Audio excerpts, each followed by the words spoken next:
I'm Clay Coomer, and this is the Travel Insights Podcast. On today's episode, we are going to cover some summer travel trends, specifically in the UK market. And while I am not a UK citizen myself, I did decide to explore some of our policy insights for trips that are departing out of the UK during the months of May to August. And we're also going to supplement some of those policy metrics with some research that I had done on some emerging travel trends, as well as some things that stand out with domestic destinations in the UK and some economic impact that is affecting the UK region, as well as some travel experience and some new flight options out of the UK. All of that and much more coming up next on the Travel Insights Podcast, powered by battleface.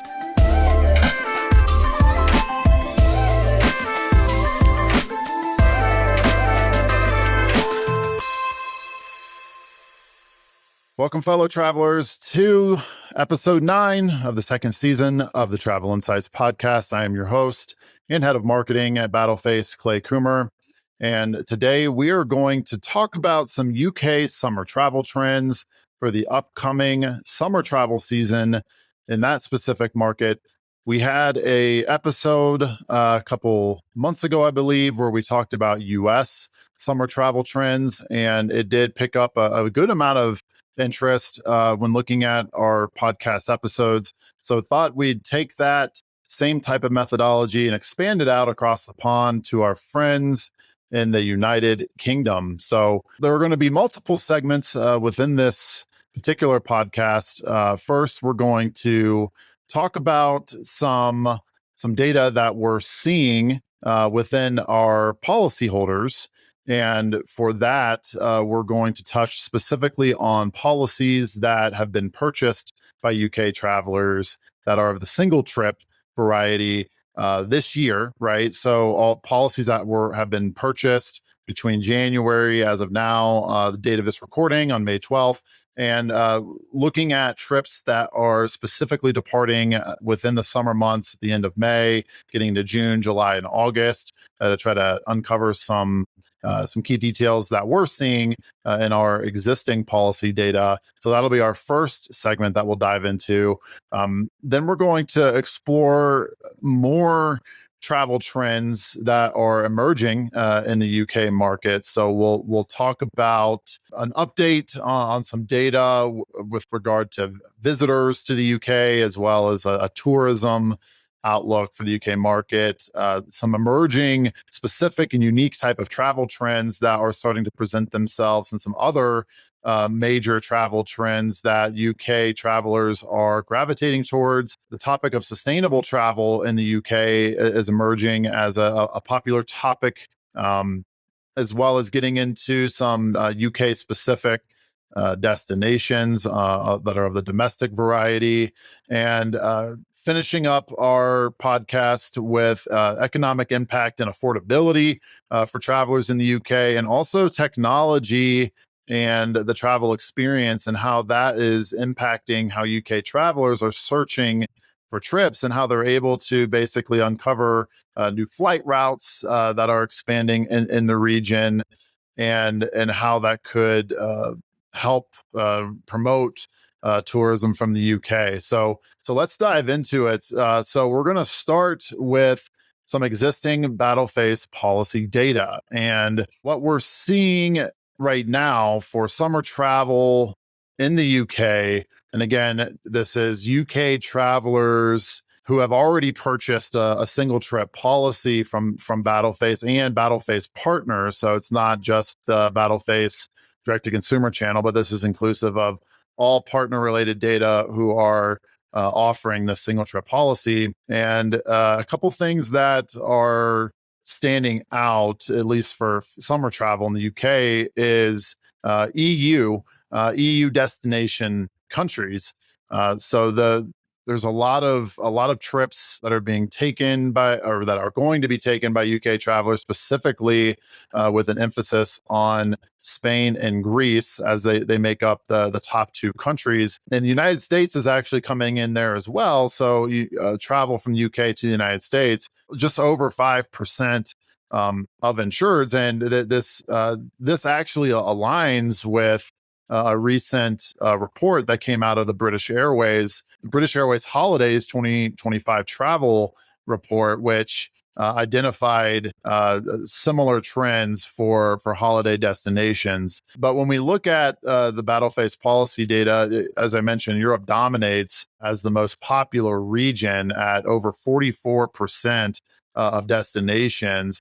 And again, this is also reinforced by Visit Britain's 2025 forecast, which predicts that visits from European markets are going to grow, which again, it stands to reason there. So we're seeing again correlation between our policy data and what some industry reports like British Airways and Visit Britain are also reporting as well. But when we dig in a little bit deeper into the battleface policy data to get more demographic related insights, the first thing that stands out is that the policies that have been purchased this year for trips departing during the summer months. So we're actually seeing more insureds compared to last year. So it looks like there's more awareness to single trip type policies, as our number of insureds are actually up 5%.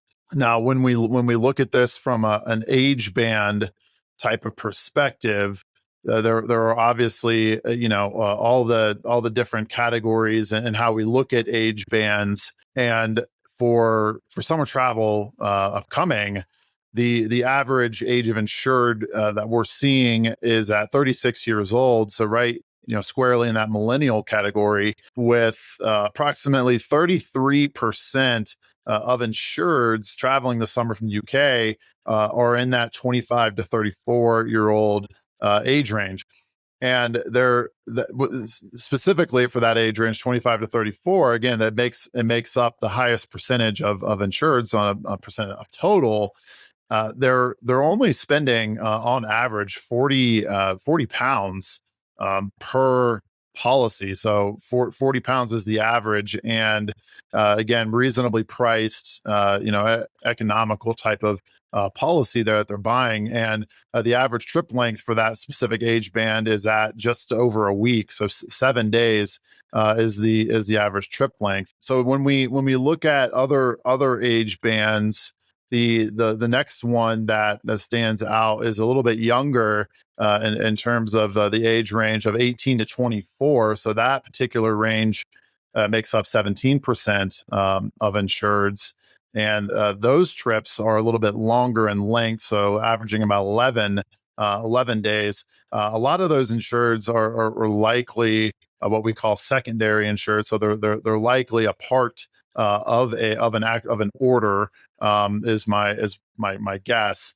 But the one thing that did stand out to me in evaluating this data for summer travelers is that the average insured per order was on the low end at around 1.3 insured per order. So that signals that there's a lot of solo trips that are taking place.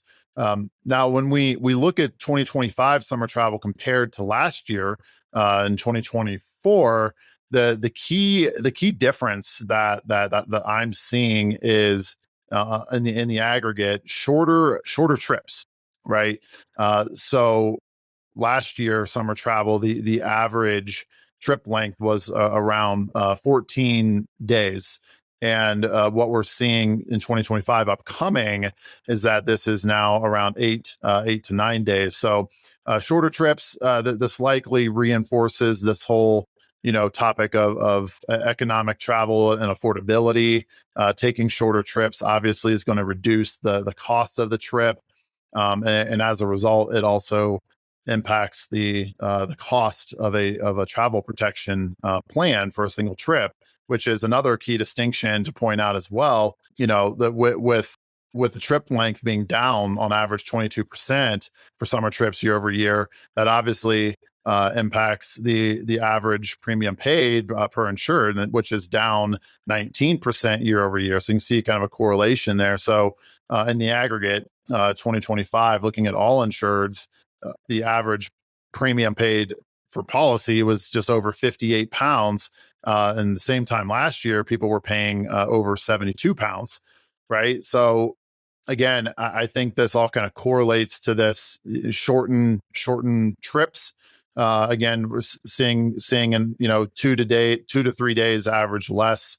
That's showing up in our data. So I think that it's certainly I think we're seeing more insureds, right, compared to last year, but they're spending less on protection for their trip, and they're taking shorter duration trips with this emphasis on European countries. And there's obviously other countries that are being visited as well. I think the second region after Europe was Asia. So countries that are in the Asia region. But again, there's a really strong alignment to what we're seeing in policy data for summer travelers in the UK compared to what is being reported by some key travel insights reports. So, all right. So next, we're going to take a brief break, and then we're going to hop back into this, and we're going to look at some other data from other outside sources beyond the policy data that we have. We're gonna now focus our attention onto some key information on visitor data to the UK and an outlook on tourism in general, as well as some emerging travel trends that are showing up for 2025. So stick with us. We'll be right back. The Travel Insights podcast is powered by battleface. battleface started in the UK market in 2018, offering travel protection to journalists covering news stories in conflict zone areas. What began as one product in one country has expanded to a global, multi-regional company on a mission to power the travel insurance industry. battleface, built for today's travelers and building for tomorrow's. Welcome back. Clay Coomer here, host of the Travel Insights podcast powered by battleface. Sticking on this topic of UK summer travel trends for upcoming travel in 2025. And we're looking specifically in that May to August timeframe where travel tends to peak. And we just covered some key details and findings from our own policy data. So now we're gonna jump into some visitor data in the UK and an outlook on tourism. And what we're seeing, again, there is strong alignment with existing data that we have that shows regional patterns within the UK, and we are seeing a strong alignment to the existing data that we have from our policies that shows these regional patterns within the UK and a preference for global destinations. But here's some other information that we found in our research with some additional context. And the first to me is interesting.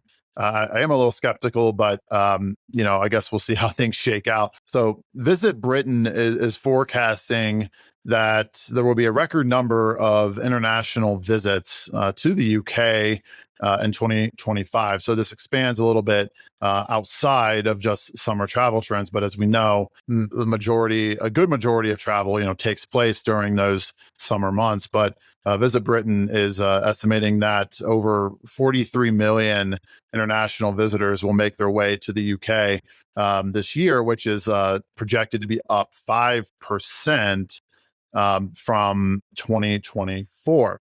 The other, staying on this topic of international visitors to the UK, spending by international visitors is expected to reach levels up to 34 billion pounds, which is up 7% compared to last year. And looking specifically at American travelers, going to the UK. So spending by American travelers is forecasted to increase as high as 9% this year in 2025, reaching nearly £7 billion. So we think about it, nearly one in every £5 spent by international visitors coming from American travelers. That's reported by global agents in the UK. But the overall UK tourism industry is projected to be worth over 257 billion pounds in 2025, which growing at an annual rate of nearly 4%, and reported by Condor Ferries. So again, that's just a snapshot of some visitor data and an outlook on tourism in the UK. Bringing this back specifically to UK travelers, there are some trends that are emerging, and some of these, I'll be honest, I've never heard of before. So this first one really, honestly, took me by surprise, and it's a travel trend called noctourism. So this is being reported by BBC Travel as one of the hottest travel trends for 2025. Noctourism, which tourism activities that take place during the nighttime. And this, according to a booking.com survey, there's over 27,000 travelers are have a significant interest in this these after dark type of experiences, again, which was reported by BBC Travel.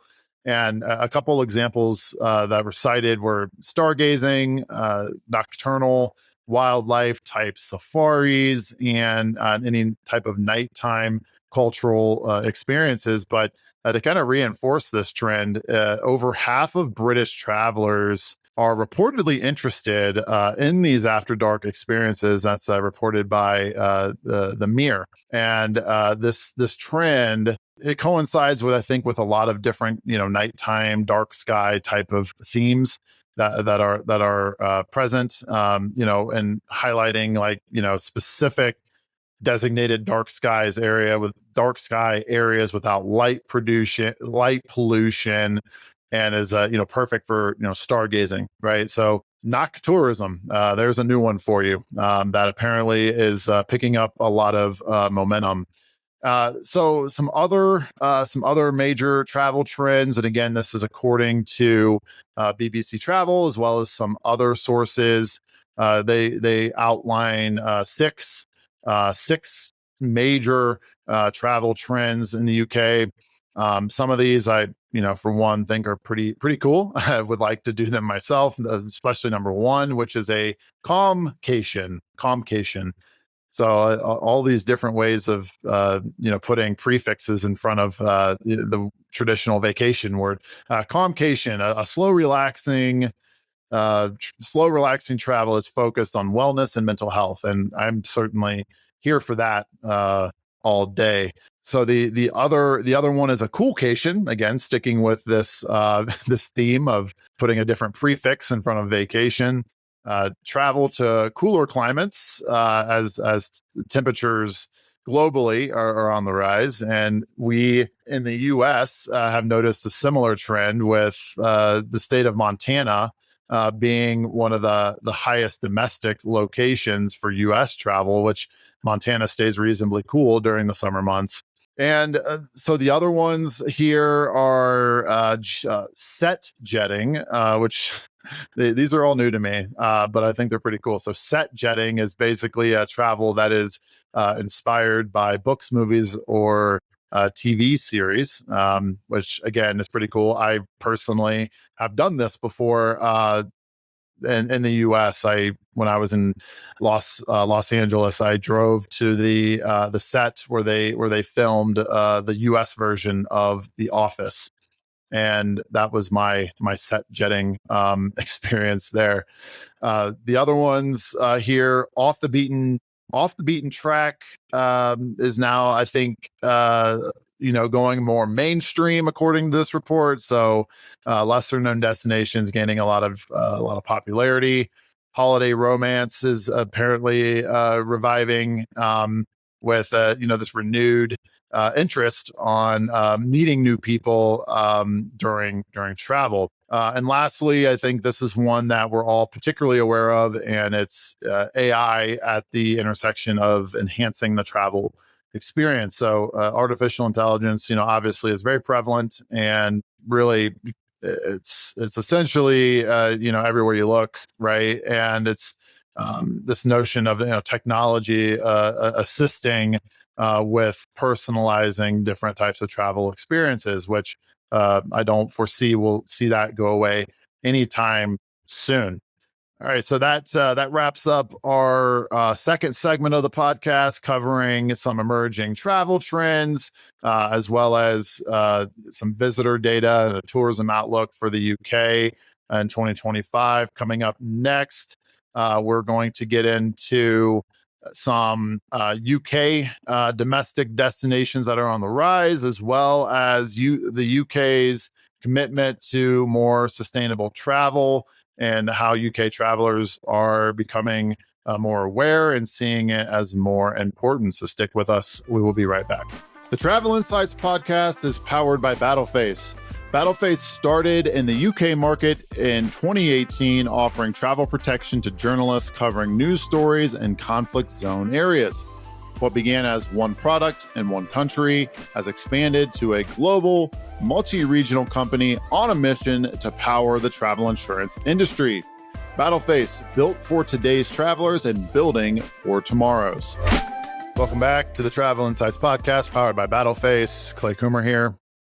And we are covering the topic again of UK summer travel trends, as well as more zoomed out emerging travel trends in the UK, and also looking in at tourism outlook in the UK region. And so now we're going to get into our third segment of the podcast, and we're going to touch on two topics here. The first of which is sustainable travel in the UK, as well as some emerging UK destinations and other hot spots, if you would like to call it that, in the UK region. So first, looking at sustainable travel in the UK, and sustainable travel in general, I think is it's gaining more, I think, interest globally.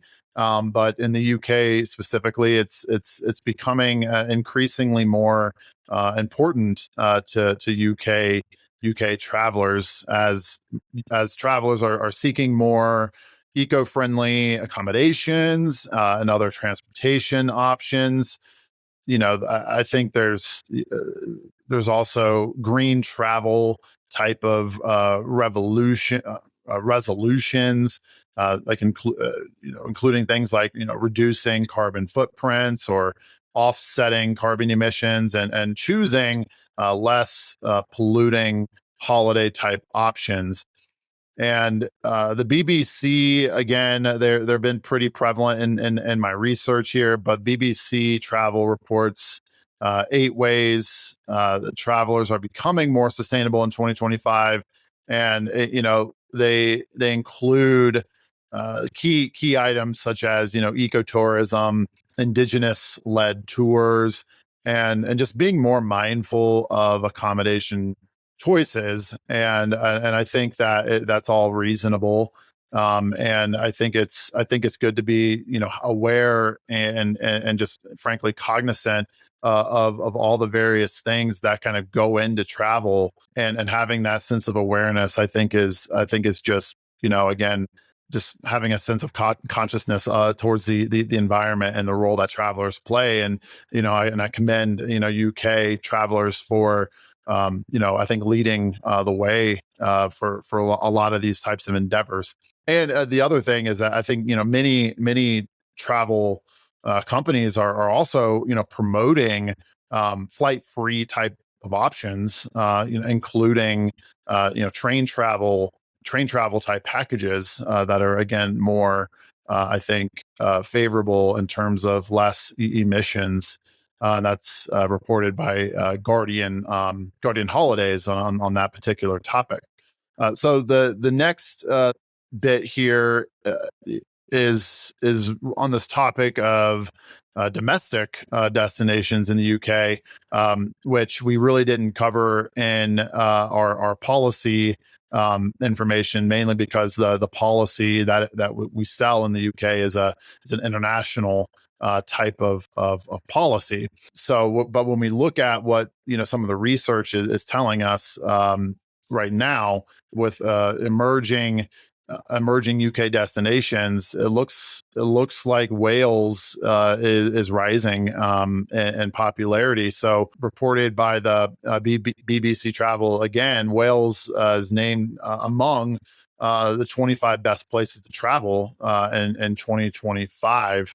And I think that there's a lot to be said around the Welsh culture, celebrating that culture, and the language, and I think in general the warm welcome that is provided. And of course, that's being reported by Travel Trade Wales, but I don't suspect that is false by any means, because BBC Travel, The Guardian, are both picking up different stories on Wales as a top UK domestic destination. So the other point to make here is that according to the Welsh government, there's a new £1 million fund that has been established to actually boost Welsh tourism and all of its weather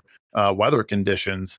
So Wales, there you go. Wales, a rising UK domestic destination, reported by several different sources. All right, so coming up in our last segment here of this UK travel podcast, we're going to touch on some economic impact and affordability, as we mentioned previously in the open, as well as the emergence of technology with enhancing the travel experience, and we'll finish up the podcast with some new flight routes and other travel options that are expanding in the UK for travelers to take advantage of. So we'll be back after a brief break. Stick with us. Welcome back. So this is our UK summer travel specific podcast, but we're also touching on some concepts in travel in the UK more broadly. And in this last segment, we're gonna dive into our last three topics here, starting first with the economic impact of some rather precarious economic conditions that are essentially plaguing the world at large right now, and travel companies looking to become have more affordable type of options to present travelers. But despite some of these economic headwinds, the travel sector, at least in the UK, remains resilient. But cost and affordability are the most important factors for 64% of UK adults that are planning to book holidays in 2025. That's reported by YouGov Business in a recent consumer study. So 64% UK adults, again, citing that cost and affordability are most important factors. The other thing that's also I recognized, I guess, issue, if you will, according to YouGov Business, in the same study, is this whole notion of booking burnout becoming a recognized issue, as there's growing stress associated with finding these affordable type of options. Again, I think that this is also showing up in battleface data when we look at the average premium per insured that we're seeing for summer travel in 2025, and also shortened trip duration as well compared to last year. And the other thing that again is aligned with our policy data is that European destinations remain popular, and likely due to proximity, of course, but also with their affordability. So next, we're going to get into this whole intersection of the travel experience and technology.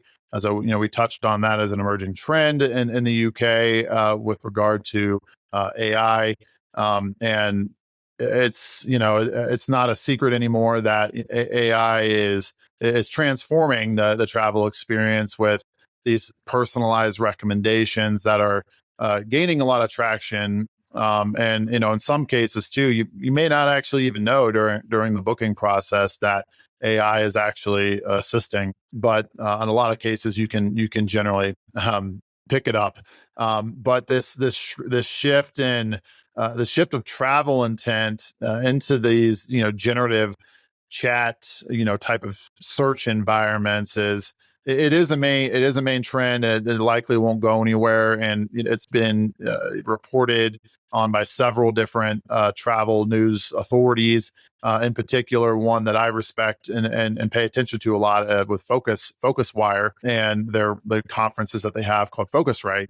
So they tend to have a really good pulse on things that are happening at the intersection of technology and travel experience. And some of the newer technologies that are also enhancing the visitor experience are looking at smart tourism type of apps and other applications, personalizing the travel recommendations using AI with immersive type technologies for virtual exploration before you actually visit.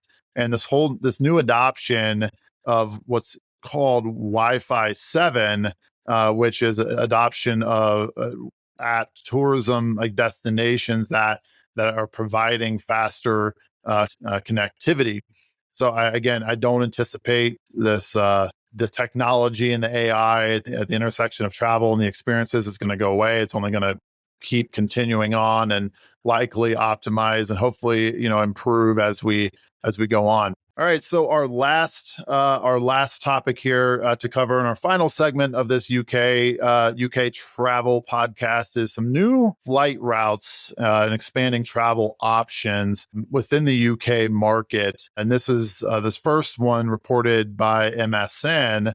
There are at least 50 new routes that will launch from airports across the UK in 2025, which obviously provides a lot more expansiveness in terms of the travel options that UK travelers have. So there's also this is according to Aviation Week, some new domestic routes to include connections between London's South End airports as well as the Cornwall Airport by Eastern Airways, which me as a person who lives in the U.S. I've never heard of Eastern Airways, but apparently they are having some new routes to include what appear to be some smaller airports. Ryanair launching some new routes from London at this Stansted airport to destinations like Bodrum and Dalaman in Turkey, as well as some new routes to France, some locations in France, as well as some more remote locations in Germany. And that was reported by flightdelayclaim.com. And this last one, Virgin Atlantic, appears that they're also adding some new routes out of Heathrow to more, remote locations in Saudi Arabia, as well as Ghana. So it looks like again expanding on different travel options to more I think niche type smaller locations, international type locations, which again is always cool to hear. For me personally, my experience here in the U.S., I reside in the state of Colorado. Closest major airport to me is Denver International Airport. And Aer Lingus is now at Denver Airport with providing direct options to Dublin, for example. So now if I travel to Ireland, I don't have to connect, which is great. And there are also a bunch of options too that are coming through. So I think this whole notion of just like connecting the world more globally, I think is a trend that will likely continue to see, as so long as the demand continues to rise, because as we all know, airlines are only going to create these routes knowing that they can fill the seats. All right, so that concludes this episode of the Travel Insights podcast, powered by battleface, where we covered a broad range of topics, starting with some summer travel trends in the UK market, using both battleface policy data as well as some travel industry reports and some research that we did, and covering also some major travel trends that are unique to 2025. We talked about noctourism, communications, set jetting, those types of things, and this whole this whole need to travel more sustainably with these practices that are gaining momentum.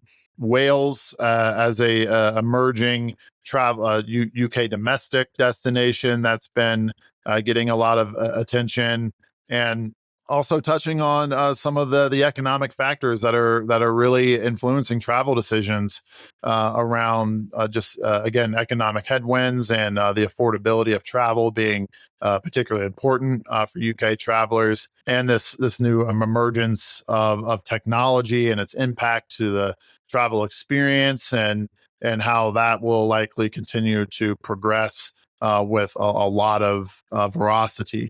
So I'm Clay Coomer, head of marketing and the host of the Travel Insights podcast. Thanks for tuning in to this episode. We will see you again next time on the Travel Insights podcast, powered by battleface.